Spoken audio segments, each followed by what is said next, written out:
Hey everyone, thank you for tuning in to Team Forbidden's YouTube page again. It is Andrew the Collector here with an update of Magical Musketeers. Yeah, I wanted to do this deck profile ever since the new Musketeer Link came out, but I wanted to do a lot of play testing with it just to figure out the perfect build for you guys, and I think I got the best one, at least in my opinion, and I've had the most luck and success with it. So let's just get right into it. So starting out, we have 3 Magical Musketeer Casper, which is the best main deck monster. The Magical Musketeers, they all share the same effect, where during either player's turn, you can activate Magical Musketeer spell and trap cards directly from your hand. That includes their quick play spells and their trap cards. But each of them have their own individual effect. If a spell or trap card is activated in the same column that they're in, they each get their own individual effect. So if his effect goes off, you can search any Magical Musketeer card from your deck to your hand. And then the next one are 3 Starfire. If her effect goes off, you can special summon a Magical Musketeer card from your or monster from your deck to your side of the field in defense position. Please keep that in mind. Then we have 3 Kid Brave. If his effect goes off, you can you discard 1 Magical Musketeer card as cost and then draw 2 cards. Basically the Graceful Charity. 3 Doc. If his effect goes off, you can add a Magical Musketeer card from your graveyard to your hand. And then 1 Cavalry. She's the Monster Reborn. You special summon a Magical Musketeer card from your monster from your graveyard. And that's it for all the Magical Musketeer monsters. I don't run Wild. I do not like Wild. He's just Wild. Yeah, Wild basically. But these are the only ones that you really need. If you don't like Cavalry, you can run it without Cavalry. Just substitute her for, I don't know, anything that you want. And then next we have 3 Ash Blossom, because she's one of the best hand traps. I know that hand traps are counterproductive in this deck because you don't really want to see a lot of monsters in your hand. But nowadays, with all these combo decks, it's better to have hand traps at your disposal, and you can always side them out in games 2 and 3. And then 2 of probably my favorite hand trap, Ghost Sister and Spooky Dogwood. I have had so much success with this card at our locals, it's fucking insane. Because if you drop this on an Orcus player or a Salamangreat player, and they don't stop their combos, you are guaranteed to get almost 20,000 points. So yeah, I consider it to be the new Max C. And again, if you don't have Ghost Sister and Spooky Dogwood, you can put in Effect Veilers or Ghost Ogres or anything else that you want. That's it for the monsters. Now onto the spells. 3 Cross Domination and 2 Steady Hands. Cross Domination is their quick play spell. You target 1 monster on the field. Its attack and defense go to 0, and their effects are negated. And Steady Hands just doubles your monster's attack and defense, but they can't attack directly. So these are really good during the damage step, in case you have to get over any problematic monsters. And yeah. Next one, probably one of the most important spells, is Call by the Grave, because hand traps really hurt this deck a lot. And you'll see why in a little bit. And 2 Tides of the Brethren. You could run 3, but I found that 3 is too cloggy, but I've seen 2 in my hand plenty of times. It gets you 2 extra monsters on the board, and if you activate in the column of the monster you're targeting, they get their effect off. As long as it's not Starfire, because she can't special summon. Well, you only have Cavalry, so you can't do it on Starfire anyway, so ignore what I just said.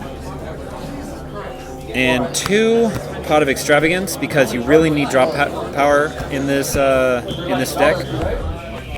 And I know it seems counterproductive, considering that I am running Max, but to be honest, when I run 2, I have never banished all 3 of Max from my extra deck. I know it seems like the odds are against me for doing that, but the most I've ever banished was just 2 copies of him, and I was able to get away with just having 1. I mean, you could run Pot of Desires, but then you risk banishing a bunch of your shit, and as all you guys know, I hate Pot of Desires, so run it at your own risk. And then 1 Monster Reborn because we can have nice things. And 1 Double or Nothing because I run the Utopia double package. And that's it for the spells. Now onto the traps. 3 Desperado and 3 Last Stand. Last Stand is a counter trap that negates your opponent's spell and trap card activation. And Desperado, you target 1 face-up card of your opponent's side of the field and destroy it. Very simple. And then 2 Solemn Judgment. I would run 3, but I currently only have 2.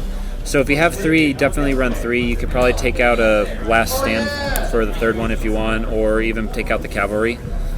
So, but it's up to you. That's it for the main deck. Now on to the extra deck. Like I said, it's mostly filler for Extravagance, except for these guys, which are probably one of the best link supports for any deck.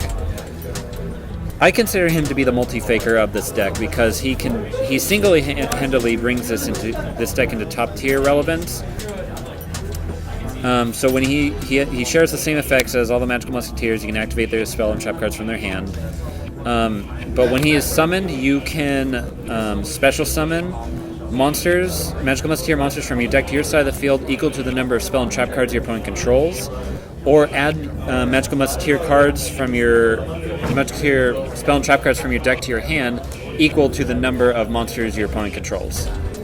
So yeah, he is a good field swarmer, or he can add a bunch of shit to your hand.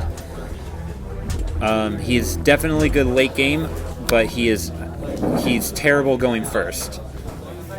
Never make him going first. I know that seems stupid of me to say that, but I guarantee you, I need to tell you, do not make him first turn.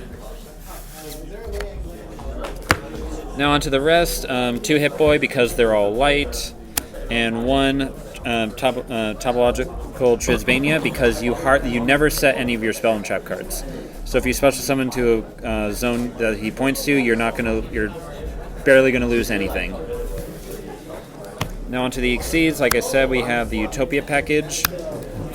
I run the Utopia Lightning because if you summon out Utopia Double and its effects get negated, you can always just overlay Utopia Lightning and then attacking your opponent, deal a lot of damage. 1 Tornado Dragon, 1 Baguska. Baguska is a good first turn if you're able to pull him off, and Tornado Dragon is good for back row removal.